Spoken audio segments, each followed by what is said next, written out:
పెద్దపల్లి లోక్సభ సెగ్మెంట్లో ఎన్నికల ప్రచారం మరింత స్పీడప్ చేశారు కాంగ్రెస్ నేతలు. కాంగ్రెస్తోనే దేశ అభివృద్ధి సాధ్యమన్నారు రామగుండం ఎమ్మెల్యే మక్కన్ సింగ్ రాజ్ ఠాకూర్ సతీమణి మనాలి ఠాకూర్. పాలకుర్తి మండల కేంద్రంలో ఉపాధి కూలీలతో కలిసి ఆమె మాట్లాడారు. కాకా వెంకటస్వామి మనవడు పెద్దపల్లి ఎంపీ అభ్యర్థి వంశీ కృష్ణకు ఒక అవకాశం ఇవ్వాలని కోరారు మనాలి ఠాకూర్. రాష్ట్రంతో పాటు కేంద్రంలో కూడా కాంగ్రెస్ పార్టీ అధికారంలోకి వస్తేనే అభివృద్ధి సాధ్యమవుతుందని తెలిపారు మనాలి ఠాకూర్. దివంగత కాకా వెంకటస్వామి పెద్దపల్లిలో చేసిన అభివృద్ధి సేవా కార్యక్రమాలను కూలీలకు వివరించారు మనాలి. మే 13 తారీఖుకి ఎలక్షన్ మీరందరూ ఓట్లేయాల.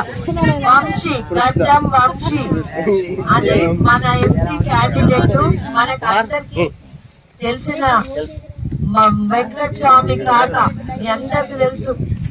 ఆయన చాలా గొప్ప మనిషి ఉండే. ఆయన అందరు ఊరికి అభివృద్ధి చేసిండు. గుడిసెలు అందరికి గుడిసెలు ఇచ్చి పట్టాలు ఇప్పించి ఆ కాలంలో చాలా పెద్ద ఒక వెలిగిన మనిషి వాళ్ళ మనవడు మన వంశీ.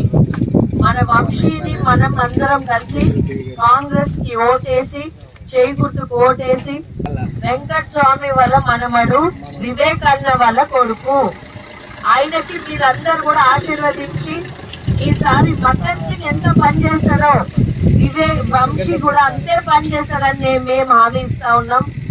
మక్కన్ సింగ్ అన్న ఎట్లా ఈ ఊరంటే అసలు ఆయనకి ఇంకా ఏ లోకం ఉండదు ఈ ఊరు తప్ప మక్కన్ సింగ్ అన్నకి. అట్లనే ఆ బాబుని కూడా గెలిపించుకుంటే మన ఊరు అభివృద్ధి గురించి ఆయన కూడా మనకి తోడయ్యి ఇంకా అభివృద్ధి ముందుకి సాగే విధంగా చేస్తా ఉంటాడు. ఇక మనకి శ్రీధరన్న సంగతి అయితే శ్రీధరన్న ఎప్పుడు మన ఊరు అభివృద్ధి గురించి మనకి ఎప్పుడు సాయం చేస్తా ఉన్నాడు మక్కన్ సింగ్ అన్నకి. మక్కన్ సింగ్ కి కూడా మీ అందరికి తెలుసు.